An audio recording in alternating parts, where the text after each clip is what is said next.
اللہ الرحمن الرحیم۔ السلام علیکم پیارے بچوں، کیسے ہیں آپ سب؟ میں ہوں آپ کی ٹیچر سیدہ صدرہ اسلامیات لازمی کے لیے۔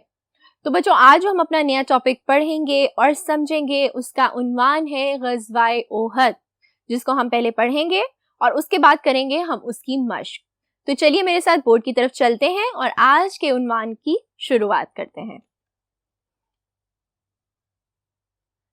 ہاں جی، تو پیارے بچوں جیسے کہ میں نے آپ کو بتایا تھا کہ ہمارا آج کا ٹاپک ہے، آج کا عنوان ہے غزوہ احد، جو کہ آپ کی ٹیکسٹ بک میں ہے پیج نمبر 50 یعنی 50 پر۔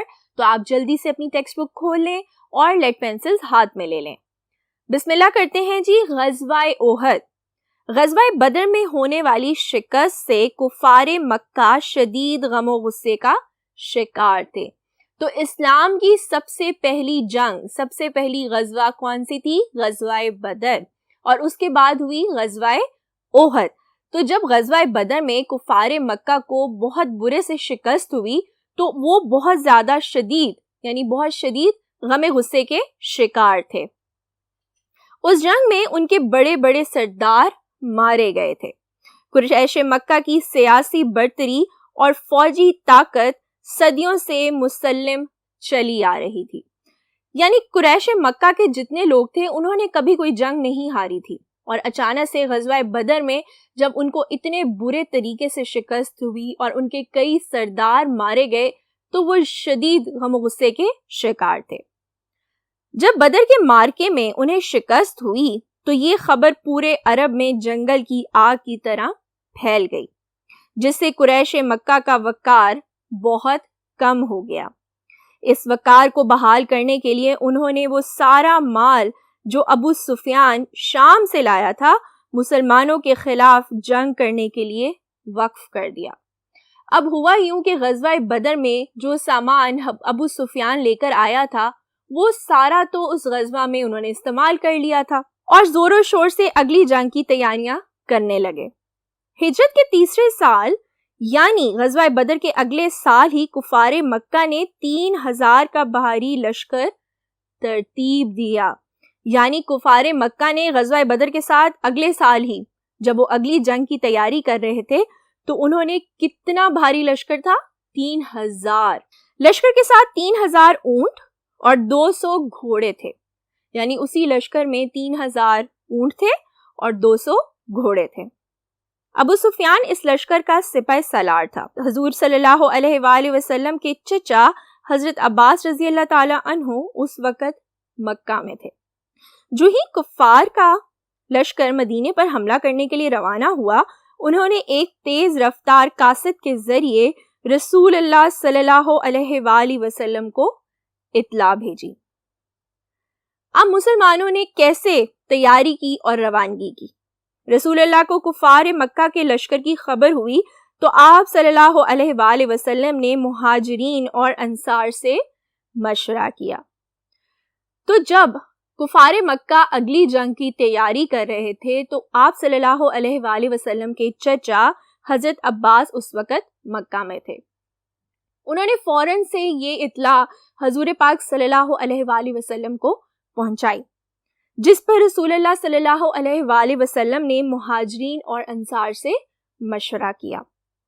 اکثر صحابہ رضی اللہ تعالیٰ عنہ کی رائے تھی کہ مدینے سے باہر نکل کر کفار کا مقابلہ کیا جائے، اور آپ صلی اللہ علیہ وآلہ وسلم کی رائے تھی کہ مدینے کے اندر رہ کر مقابلہ کیا جائے، لیکن کثرت رائے کی وجہ سے مدینے سے باہر چلنے کو تیار ہو گئے۔ آپ صلی اللہ علیہ وآلہ وسلم کے ساتھ 1000 افراد تھے، جن میں سے صرف 50 سوار تھے۔ اب آپ بچوں دیکھ رہے ہو کہ کفار مکہ کے لشکر کی تعداد بے تحاشا ہے اور مسلمان ان کے سامنے بہت کم لشکر میں تھے۔ حضور صلی اللہ علیہ وآلہ وسلم لشکر کو لے کر شوال 3 ہجری جمعے کی نماز کے بعد روانہ ہوئے۔ مدینے سے کچھ فاصلے پر ایک جگہ شوت پہنچے تو عبداللہ بن اوبی جو منافقوں کا سردار تھا اس نے اس موقع پر غداری کی اور اپنے 300 ساتھی لے کر الگ ہو گیا۔ حضور صلی اللہ علیہ وآلہ وسلم 700 صحابہ رضی اللہ تعالیٰ عنہ کو لے کر آگے بڑھے اور احد پہاڑ کی گھاٹی کے قریب ٹھہرنے کا فیصلہ کیا۔ آپ صلی اللہ علیہ وآلہ وسلم نے لشکر اسلام کو مختلف حصوں میں تقسیم کیا اور احد پہاڑ کو پیچھے رکھ کر صفیں درست کیں۔ اب ان میں جو غدار تھا، جو کہ تھا عبداللہ بن ابی، اس نے کیا کیا؟ اس کے جتنے 300 ساتھی تھے ان کو لے کر الگ ہو گیا۔ تو اسی موقع پر ہمارے پیارے نبی صلی اللہ علیہ وآلہ وسلم 700 صحابہ رضی اللہ تعالیٰ عنہ کو ساتھ لے کر احد کے پہاڑ کی گھاٹی کے پاس پہنچ گئے اور انہوں نے وہیں ٹھہرنے کا فیصلہ کیا۔ اب جی کیا واقعہ پیش آیا؟ احد کے میدان میں دونوں فوجوں کا آمنا سامنا ہوا۔ اسی مناسبت سے اس جنگ کو غزوہ احد کہا جاتا ہے۔ تو جب یہ سب لوگ احد کے پہاڑ کے پاس ٹھہرے، وہاں پہ ٹھہرنے کا فیصلہ کیا، تو وہیں پہ کفار مکہ اور مسلمان اکٹھے ہوئے اور اس جنگ کو غزوہ احد کہا جاتا ہے۔ مسلمانوں کے سپہ سالار رسول اللہ صلی اللہ علیہ وآلہ وسلم تھے۔ انہوں نے اپنی فوج کی صف بندی اس طرح کی کہ احد پہاڑ مسلمانوں کی صفوں کے پیچھے تھا اور دشمن سامنے۔ اس پہاڑ میں ایک درہ تھا۔ آپ صلی اللہ علیہ وآلہ وسلم نے 50 تیر اندازوں کو عبداللہ بن جبیر رضی اللہ تعالیٰ عنہ کی کمان میں اس درے پر مقرر فرمایا تاکہ دشمن پشت سے حملہ نہ کر پائے۔ آپ صلی اللہ علیہ وآلہ وسلم نے یہ تاکید بھی فرمائی کہ فتح ہو یا شکست، تیر اندازوں کا دستہ اپنی جگہ نہ چھوڑے۔ جنگ کا آغاز انفرادی مقابلے سے ہوا۔ سب سے پہلے لشکر کفار کا علم برادر طلحہ آگے بڑھا اور مسلمانوں کو للکارا۔ اس کے جواب میں حضرت علی کرم اللہ وجہ میدان میں اترے اور اسے زمین پر گرا کر قتل کر دیا۔ اس کے بعد اس کا بیٹا مقابلے میں نکلا تو حضرت حمزہ رضی اللہ تعالیٰ عنہ نے ان کو قتل کر دیا۔ اسی طرح 10 مشرک باری باری جھنڈا اٹھاتے رہے اور قتل ہوتے رہے۔ حضرت حمزہ رضی اللہ تعالیٰ عنہ، حضرت علی کرم اللہ وجہ اور حضرت ابو دجانہ انصاری رضی اللہ تعالیٰ عنہ بہت بہادری سے لڑے۔ مسلمانوں کے پے در پہ حملوں نے دشمن کے قدم اکھاڑ دیے۔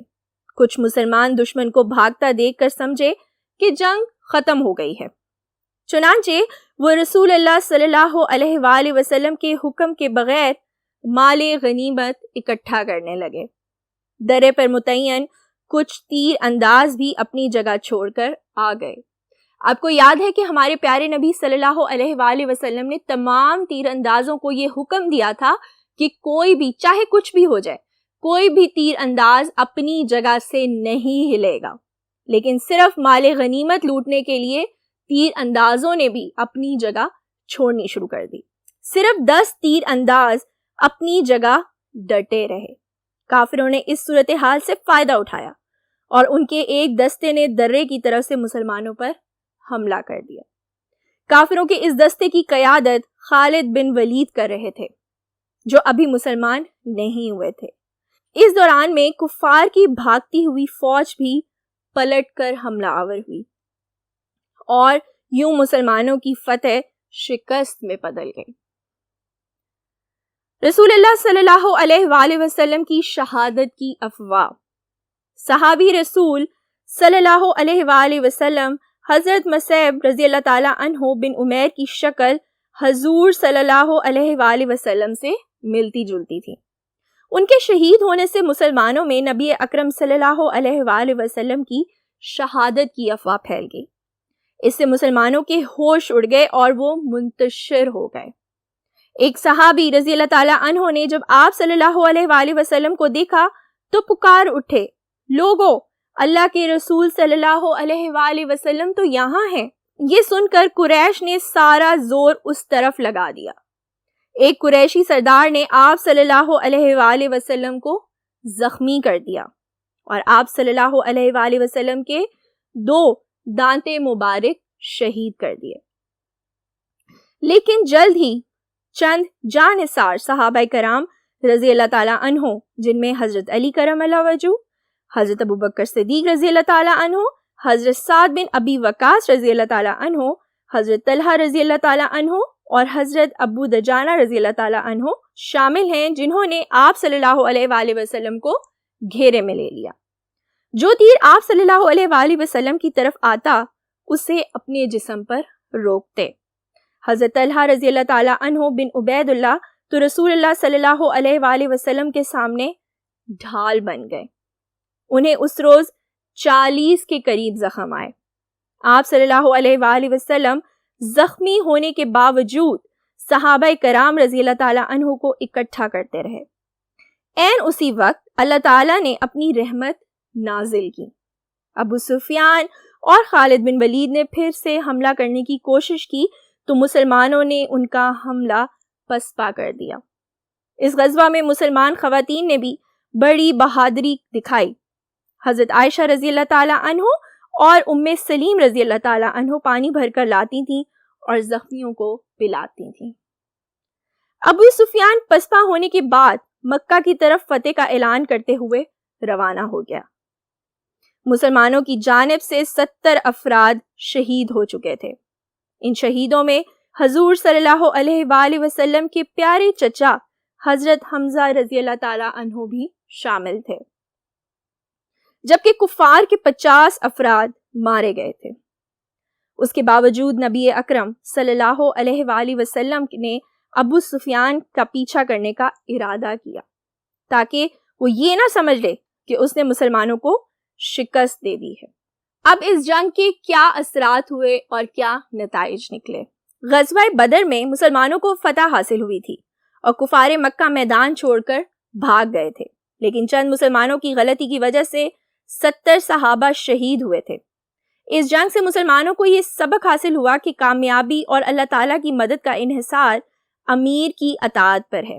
حضور صلی اللہ علیہ وآلہ وسلم نے تیر اندازوں کو تاکید کی تھی کہ فتح ہو یا شکست کسی صورت میں درہ نہ چھوڑنا۔ ان کے امیر حضرت عبداللہ بن جبیر رضی اللہ تعالیٰ عنہ نے بھی انہیں درہ چھوڑنے سے منع کیا، لیکن وہ سمجھے کہ فتح حاصل ہو گئی ہے اور اپنی جگہ چھوڑ دی۔ اس جنگ میں صرف امیر کی اطاعت نہ کرنے کی وجہ سے مسلمانوں کو بھاری نقصان اٹھانا پڑا۔ حضور صلی اللہ علیہ وآلہ وسلم نے اطاعت امیر کی اہمیت ان الفاظ میں واضح کی ہے کہ اگر تم پر حبشی غلام بھی امیر مقرر کیا جائے تو اس کی مکمل اطاعت کرنا۔ اس جنگ میں منافقوں کا کردار واضح طور پہ سامنے آ گیا اور یہ بات بھی پوری طرح واضح ہو گئی کہ مسلمانوں کے دل میں مال کی محبت کی جگہ اللہ کی محبت ہونی چاہیے۔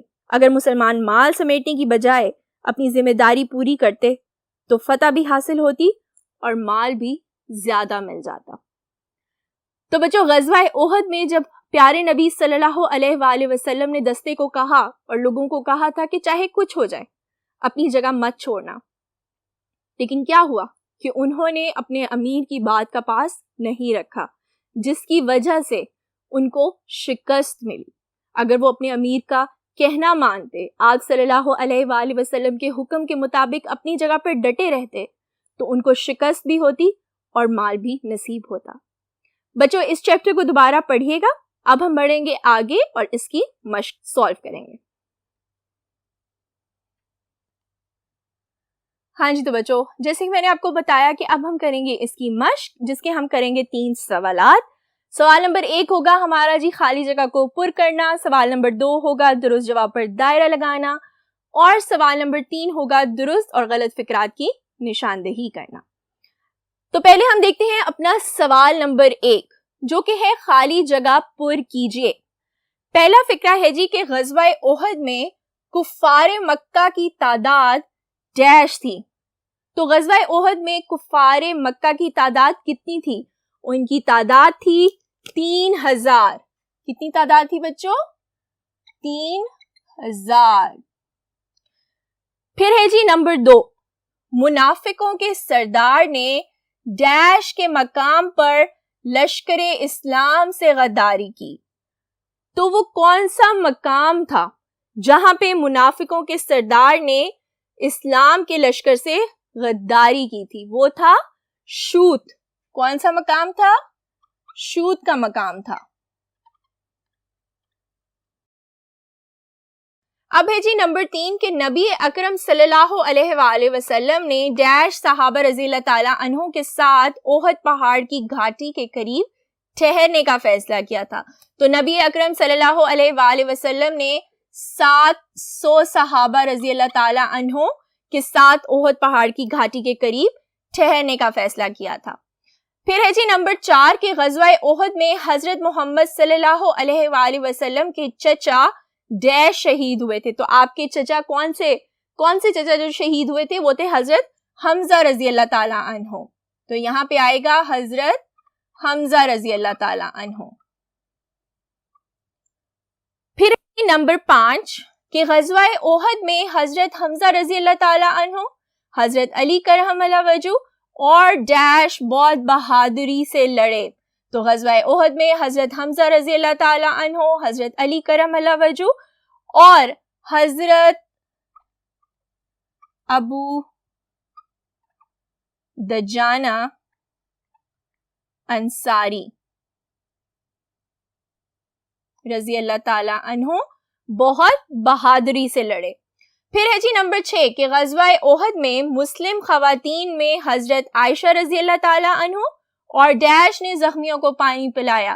تو غزوہ احد میں نہ صرف مسلمان مردوں نے بلکہ مسلمان عورتوں نے بھی بھرپور ساتھ دیا، جن میں تھی حضرت عائشہ رضی اللہ تعالی عنہ اور حضرت ام سلیم.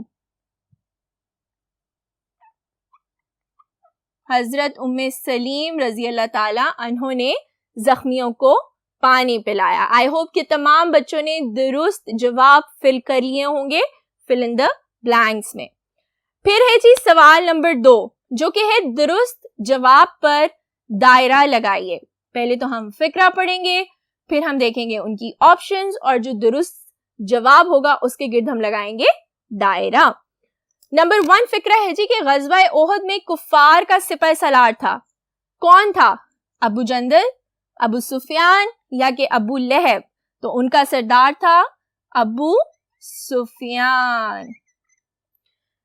چلیے بچوں آگے بڑھتے ہیں اور اپنے بقیہ کے درست جواب کے گرد دائرہ لگاتے ہیں. ہاں جی تو بچوں اب ہے نمبر 2 جو کہ ہے کہ رسول اللہ صلی اللہ علیہ وآلہ وسلم کو کفار کے لشکر کی اطلاع بھجوائی. تو کس نے بھجوائی تھی؟ حضرت ابو طالب نے، حضرت عمر رضی اللہ تعالی عنہ نے یا حضرت عباس رضی اللہ تعالی عنہ نے؟ تو آپ کے چچا حضرت عباس رضی اللہ تعالی عنہ نے کفار کے لشکر کی اطلاع بھجوائی تھی جو اس وقت مکہ میں موجود تھے. پھر ہے جی نمبر 3 غزوہ احد میں منافقوں کا سردار تھا. کون تھا؟ عاص بن ہاشم، عبداللہ بن ابو یا عبداللہ بن اوبی؟ تو وہ تھا عبداللہ بن اوبی. اس کے گرد ہم لگائیں گے دائرہ. پھر ہے جی نمبر 4 کس صحابی رضی اللہ تعالی عنہ کی شکل آپ صلی اللہ علیہ وآلہ وسلم سے ملتی تھی؟ حضرت ابو دجانہ انصاری رضی اللہ تعالی عنہ، حضرت معصب رضی اللہ تعالی عنہ بن عمیر یا حضرت سعد رضی اللہ تعالی عنہ بن ابی وقاص؟ تو وہ تھے حضرت معصم رضی اللہ تعالی عنہ بن عمیر جن کی شکل آپ صلی اللہ علیہ وآلہ وسلم سے ملتی تھی. پھر ہے جی کہ غزوہ احد میں حضور صلی اللہ علیہ وآلہ وسلم کے دانت مبارک شہید ہوئے. 2، 3 یا 4؟ تو غزوہ احد میں حضور صلی اللہ علیہ وآلہ وسلم کے 2 دانت مبارک شہید ہوئے تھے. ہمارا آج کا آخری درست جواب کے گرد دائرہ لگانا نمبر 6. تو غزوہ احد میں کتنے کفار مارے گئے تھے جی؟ 50. اب بڑھیں گے ہم آخری بورڈ کی طرف اور اپنا آخری آج کا سوال دیکھیں گے اور اس کو سالو کریں گے. ہاں جی تو بچوں اب ہے ہمارا سوال نمبر 3 جو کہ ہے جی درست اور غلط فقرات کی نشاندہی کرتے مناسب جواب پر ٹک لگائیے. اب ہم پہلے تو پڑھیں گے پورا فقرہ اور اگر تو فقرہ ہوگا درست ہم لگائیں گے درست پر ٹک اور اگر تو فقرہ ہوگا غلط تو ہم لگائیں گے غلط پر ٹک. سب سے پہلا فقرہ ہے جی کہ غزوہ احد میں کفار مکہ کے بڑے بڑے سردار مارے گئے تھے. کیا غزوہ احد میں بڑے بڑے سردار مارے گئے تھے؟ وہ غزوہ بدر تھا جس میں کفار مکہ کے بڑے بڑے سردار مارے گئے تھے. تو یہ فقرہ ہے جی غلط. پھر ہے جی نمبر 2, غزوہ احد 3 ہجری میں پیش آیا تھا. بالکل صحیح, غزوہ احد جو تھا وہ پیش آیا تھا 3 ہجری میں. پھر ہے جی نمبر 3, حضور صلی اللہ علیہ وآلہ وسلم نے حضرت خالد رضی اللہ تعالیٰ عنہ بن ولید کی کمان میں 50 تیر اندازوں کو درے پر مقرر کیا تھا. غزوہ احد کے ٹائم پر ابھی حضرت خالد بن ولید جو تھے وہ کفار مکہ کے ساتھ تھے اور وہ ابھی تک مسلمان نہیں ہوئے تھے. تو یہ فقرہ ہے جی غلط. پھر ہے جی نمبر 4, غزوہ احد کے موقع پر یہودیوں نے غداری کی تھی. غزوہ احد کے موقع پر یہودیوں نے تو غداری کی تھی, لیکن مسلمانوں کے لشکر میں سے ہی ایک تھے جنہوں نے غداری کی تھی اور وہ اپنے لشکر میں سے 200 جوان لے کر الگ ہو گئے تھے, جس کی وجہ سے صرف 700 جو مسلمان تھے, 700 کا لشکر جو مسلمانوں کا تھا وہ احد کی پہاڑی کے پاس ٹھہرا تھا. تو یہ فقرہ ہے جی غلط. پھر ہے جی غزوہ احد میں مسلمانوں کی جانب سے 50 افراد شہید ہوئے تھے. تو یہ جواب درست ہے یا غلط کہ غزوہ احد میں مسلمانوں کی جانب سے 50 افراد شہید ہوئے تھے؟ یہ فقرہ ہے جی غلط. اب ہے جی نمبر 6, غزوہ احد میں امیر کی اطاعت نہ کرنے کی وجہ سے مسلمانوں کو بھاری نقصان اٹھانا پڑا تھا. بے شک مسلمانوں کے امیر تھے حضرت محمد مصطفیٰ صلی اللہ علیہ وآلہ وسلم, جنہوں نے مسلمانوں کے دستے کو کہا تھا کہ چاہے کچھ ہو جائے اپنی جگہ سے نہیں ہلنا, لیکن پھر بھی وہ صرف مال غنیمت اٹھانے کے لیے, اس کو اکٹھا کرنے کے لیے اپنی جگہ سے ہل گئے, جس کی وجہ سے ان کو بہت برے سے نقصان اٹھانا پڑا اور غزوہ احد میں مسلمانوں کو شکست ہوئی. چلیے بچوں, ہم نے اپنا چیپٹر پڑھا غزوہ احد, اس کے بعد کی ہم نے اس کی مشق, جس کے کیے ہم نے 3 سوالات. اب آپ اس چیپٹر کو پڑھیے گا, اچھے سے سمجھیے گا اور اس کی مشق کو بھی ریپیٹ کریے گا. اب ہم ملیں گے اپنے اگلے لیکچر میں ایک نئے ٹاپک کے ساتھ. تب تک اپنا بہت خیال رکھیے. اللہ حافظ.